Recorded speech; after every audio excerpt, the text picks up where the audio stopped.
Bismillahirrahmanirrahim. Assalamualaikum warahmatullahi wabarakatuh. Selamat pagi Ananda semuanya. Apa kabar? Semoga kita semua dalam lindungan Allah Subhanahu wa taala. Baiklah, sebelum kita mulai pelajaran kita, mari kita berdoa terlebih dahulu. Rabbi zidni ilman warzuqni fahman waj'alni minas sholihin. Amin. Hari ini kita akan belajar dengan materi haji. Nah, Ananda pasti sudah pernah mendengarkan haji. Nah, apa sih haji itu? Baiklah, kita akan mempelajarinya kali ini. Haji menurut bahasa berasal dari bahasa Arab, haji, yang artinya ziarah, mengunjungi, menyengaja ke suatu tempat. Nah, jadi haji ini artinya yaitu ziarah atau mengunjungi dengan menyengaja ke suatu tempat. Sedangkan menurut istilah, haji adalah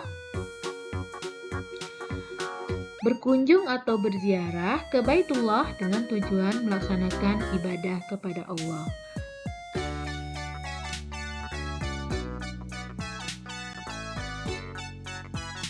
Dalilnya, silakan Anda perhatikan. Dalilnya ada pada surat Al-Imran ayat 97 yang mana artinya di sana terdapat tanda-tanda yang jelas, di antaranya makam Ibrahim. Barang siapa memasukinya Baitullah, amanlah dia. Dan di antara kewajiban manusia terhadap Allah, melaksanakan haji ke Baitullah, yaitu bagi orang-orang yang mampu mengadakan perjalanan ke sana. Barang siapa mengingkari kewajiban haji, maka ketahuilah bahwa Allah Maha Kaya, tidak memerlukan sesuatu dari seluruh alam. Al-Imran ayat 97.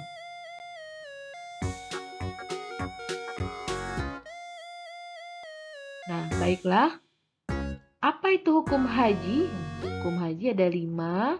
Yang pertama yaitu hukum hasal haji itu adalah wajib. Wajib bagi yang mampu. Namun dalam keadaan tertentu dapat berubah menjadi sunnah, makruh, dan haram. Baiklah, Ananda perhatikan baik-baik penjelasan di bawah ini ya.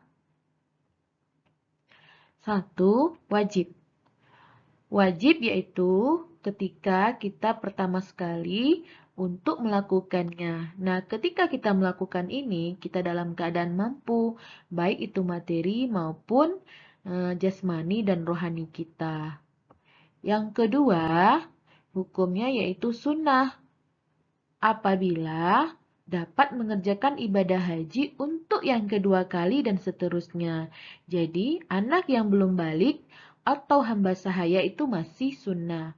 Ya, jadi sunnah itu pengerjaan ibadah haji yang kedua kali atau seterusnya, kemudian ibadah haji yang dikerjakan oleh anak yang belum balik atau hamba sahaya. Selanjutnya yaitu hukum makruh yaitu dilaksanakan sementara masyarakat di sekelilingnya masih hidup, serba kekurangan dan butuh bantuan. Kemudian hukum yang lain yaitu haram. Jika kita pergi haji dengan berniat untuk membuat kerusuhan atau kerusakan di tanah suci Mekah. Nah, jadi hukumnya ini, hukum asal sebenarnya haji itu adalah wajib. Nah, namun di suatu keadaan tertentu dia bisa menjadi sunnah, bisa menjadi makruh, bisa menjadi haram.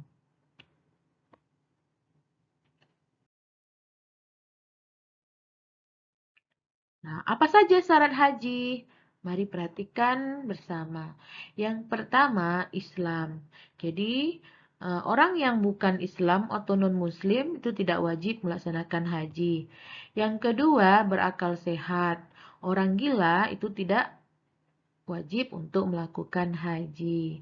Kemudian yang ketiga, balik. Balik yaitu yang perempuan bisa ditandai dengan datangnya haid. Kemudian yang laki-laki juga bisa ditandai dengan ihtilam. Nah, yang keempat yaitu mampu. Nah, nanti kita akan pelajari lagi apa sih kriteria mampu ini. Nah, kita lanjut ke rukun haji. Rukun haji ini adalah suatu rangkaian atau pelaksanaan dari haji itu tersendiri, yang mana apabila tertinggal satu saja, maka eh, hukum melaksanakan hajinya itu tidak sah atau batal. Karena jika tertinggal satu atau beberapa rukun haji ini, maka tidak bisa diganti atau tidak bisa dibayar dengan dam. Apa itu rukunnya? Yang pertama, ihram, yaitu berniat melakukan haji dengan menggunakan pakaian ihram. Yang kedua, wukuf, yaitu berdiam diri sesaat di Arafah sejak matahari tergelincir tanggal 9 Zulhijjah sampai terbit fajar 10 Zulhijjah. Yang ketiga, tawaf, mengelilingi Ka'bah sebanyak 7 kali, dimulai dari Hajar Aswad dan diakhiri juga di Hajar Aswad. Yang keempat, sa'i, yaitu berlari-lari kecil dari Bukit Safa ke Marwah sebanyak 7 kali. Yang kelima, tahallul, keadaan seseorang yang telah dibolehkan melakukan perbuatan yang sebelumnya dilarang selama berihram, ditandai dengan mencukur rambut. Nah, dalam hal ini akan ada penjelasan lagi nanti ya. Kemudian yang keenam yaitu tertib. Nah, kita lanjut ke wajib haji. Nah, wajib haji ya ada 6. Yang pertama, ihram dari miqat, kemudian mabit di Musdalifah, kemudian yang ketiga melempar jumroh pada tanggal 10 Zulhijjah, kemudian yang keempat melempar 3 jumroh, ula, wusta, dan akabah. Jumlah jumrah pertama, kedua, dan ketiga dilontar pada tanggal 11, 12, 13 Zulhijjah. Tiap lemparannya yaitu dengan 7 batu kerikil. Jadi waktu melempar jumroh setelah tergelincir matahari setiap harinya. Yang kelima yaitu bermalam di Mina selama 2 hari pada tanggal 11, 12 Zulhijjah. Yang keenam, tawaf wada, yaitu tawaf perpisahan, yang mana dilaksanakan sebelum meninggalkan kota Mekah. Nah, itulah. Nah, demikianlah pembelajaran kita kali ini tentang haji. Semoga Ananda semua bisa memahami dari penjelasan Bunda tadi. Sehingga ke depan Ananda bisa mengetahui apa saja rukun dan wajib haji. Nah, sekian dan terima kasih. Wassalamualaikum warahmatullahi wabarakatuh. Sampai jumpa anak-anak Bunda semuanya.